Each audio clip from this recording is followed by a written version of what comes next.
This is FYI on your TV, brought to you by Hometown News. I'm Kathy Botham. I've got Bobby Jo Craig back with me in the studio. Thank you very much for joining us. Thanks for having me. April is Be a Donor Awareness Month, and that's what we're here to talk about, because you've got a story as well too, and it's pretty fresh. It's only been a year since we've lost Chris. Yeah. So can you talk about Chris? Tell your story. Sure. Yeah. Chris was diagnosed with a rare liver disease called primary sclerosing cholangitis when he was a teenager. They found it by accident. He was basically healthy and active for a good portion of his life. It was just within the last year or a few months before he passed that he started to get very ill. We learned in July of 22 that he was going to need a liver transplant from his family doctor. From there, we saw the specialist in September, went to Toronto, had his testing and things like that there. In late December of 22, he was put on the organ transplant list, and we started to try and find a living donor for him, knowing that the wait list for a deceased donor would be much longer. From there, we fundraised and held events to try and find a living donor and to help us with the financial cost of the travel and accommodations and things like that while he was in Toronto. Unfortunately, there was never a living donor found, and he developed pancreatitis, which made the transplant not be able to happen. So he was placed on hold, and that was in February when he was airlifted to Toronto, and he died on March 24th of 23. So it's only been a year. Yeah. It's only been a year, and my goodness, the awareness and the effort you've put into the Be a Donor campaign since then too. He'd be very proud of you. We are proud of you, and we're here to talk about it too. The last time you were here, we were talking about registering to be a donor. Yep. And there's a program that one of our provinces do. I'm sorry, it's one of the it's Eastern, Nova Scotia. Nova Scotia. Yeah. They have is it called opt-out? Yeah, or presumed consent. Presumed consent. Yeah. Yeah. So unless you consent that you don't want to be a donor, we would presume that you will be a donor. Exactly. And you want Ontario to be like that. That's right. So I've actually started a petition to have Ontario change to presumed consent. Here. Yes. Or the opt-out system. So basically, instead of registering to become a donor, you would register if you don't want to be a donor.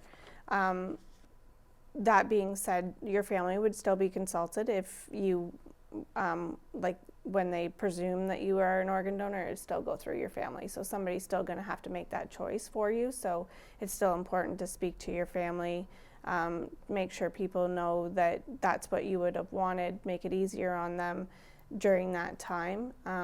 So I think it's just going to increase the amount of organ and tissue donations if we change our model to an opt-out instead of having people try to register.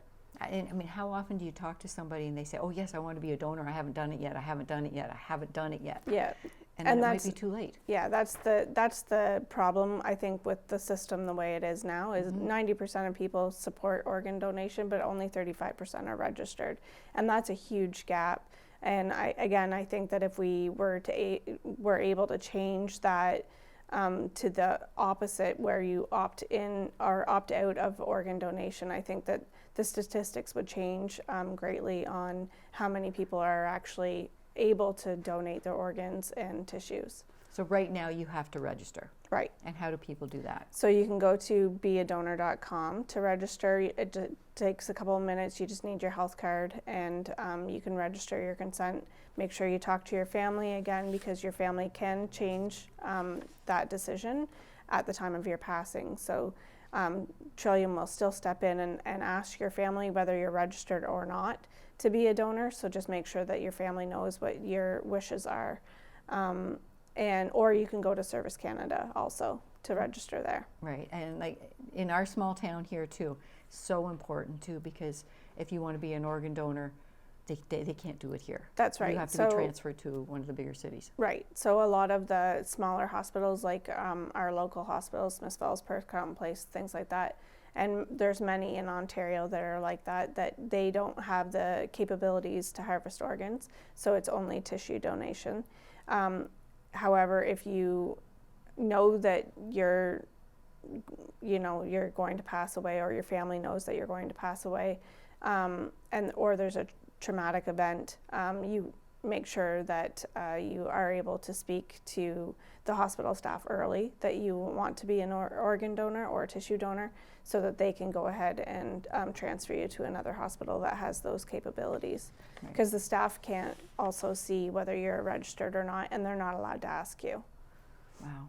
Yeah. Something's got to change. Yeah. Yes, for sure. And these numbers are phenomenal too. In the last year, 365 donors, they helped 1,152 organ transplants happen, and 1,853 tissue donors as well too. And that was from 365 people. Yes.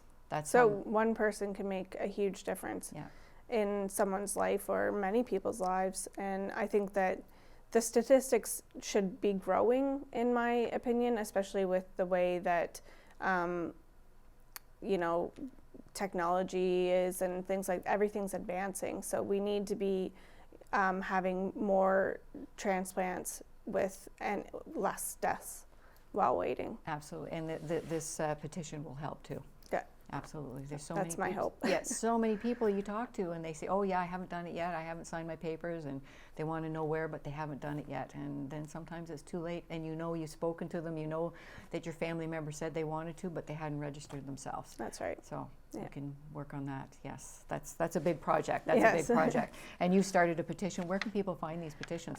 So right now I found a group out of Kingston, the Transplant Advocate Association. So they're helping me get it out there, because again, with the way that the Ontario government looks at petitions, everything has to be the original signature. So no emails, no photocopies, no online signatures will be considered. So they all have to be the original. So we have to kind of get the petition out to everybody so that they can physically sign it themselves.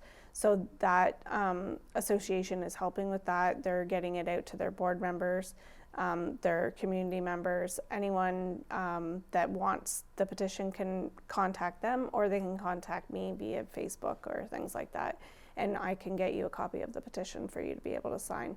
They also had numerous events that have already passed that they had the petition at. I think they'll have more events in April also, so if you can come to one of those events, and we're having our event on the 27th of April, the first annual Craiger Memorial Horseshoe Tournament, we'll have the petition there too. And that's in Toledo, I believe? It's in Toledo, yeah. It's in Toledo. And how do you register for your event? So you can register just by contacting me via Facebook, or Rob Warwick via Facebook, or you can call me. The link is on Facebook also, with my phone number attached.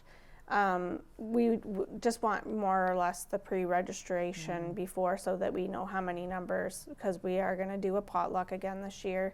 We're going to supply hot dogs and hamburgers while supplies last, and we just ask people that are coming to bring a side or a dessert of theirs to join in with the potluck. It's $10 per person for if you're playing horseshoes. If you're just coming to, celebrate Chris or learn more about organ donation, or just have a good day and join the potluck, we just ask for donations, because we're trying to help a couple of families that are going through the transplant process. And that's the proceeds are going to be helping people. That's right, yeah. The proceeds are going directly to the families that are going through the transplant process too.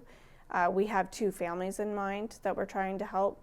So anything that you can give would be beneficial to help them with their costs. Excellent, excellent. Was Chris a horseshoe player? Yes, he was. He was, eh? Yeah, he loved his horseshoes. Him and his best friend Rob, he's the one helping do everything, and he did it last year for us when we did it for our fundraiser. They were very competitive, obviously, but they love to play horseshoes together. They played in Toledo a few years, like it's an indoor pit, but at indoor? Yeah. Oh. Yeah, so, and at our trailer, they played all summer long, all the time. Excellent, Yeah. excellent. Well, that sounds like fun. That sounds like fun. How do people get a hold of you if they want more information or about this event? Again, they can contact me via Facebook. Okay. So Bobby Joe McGrath Craig is my name. I also have a organ donation advocates group that you can join. You can get a hold of me through there too. Excellent, excellent. Yeah. And there's a petition out. And what is the program called? I keep calling it the opt-out program, but Well, some people call it presumed consent, presumed but consent. a lot of people are trying to change it now to the opt-out because presumed consent makes it sound more like you're not having a choice, whereas the opt-out system, you still have your choice. Right. Whether you want to be a donor or not, it just changes whether you register to be a donor or registered not to be a donor. Okay, and one more time, how do you be a donor right now? So you go to beadonor.ca and you can register there. You just need your health card and 2 minutes of your time. That's all it takes. That's all it takes. And like the numbers we said, 365 donors helped 1,152 people get organ transplants and 1,853 people get tissue donations. So Yeah. that's amazing how many, 365 people helped. Yeah. Yeah, that's amazing. Thank you very much for coming here, Thank sharing you. your story. Chris is going to be so proud of you and so proud of your kids too. This is amazing what you're doing, and it's only been a year. Yep. So you really put your grief into work, and rubber hits the road, and we continue to think of Chris and your family. Thank you very much. Thank you very much for everything you do.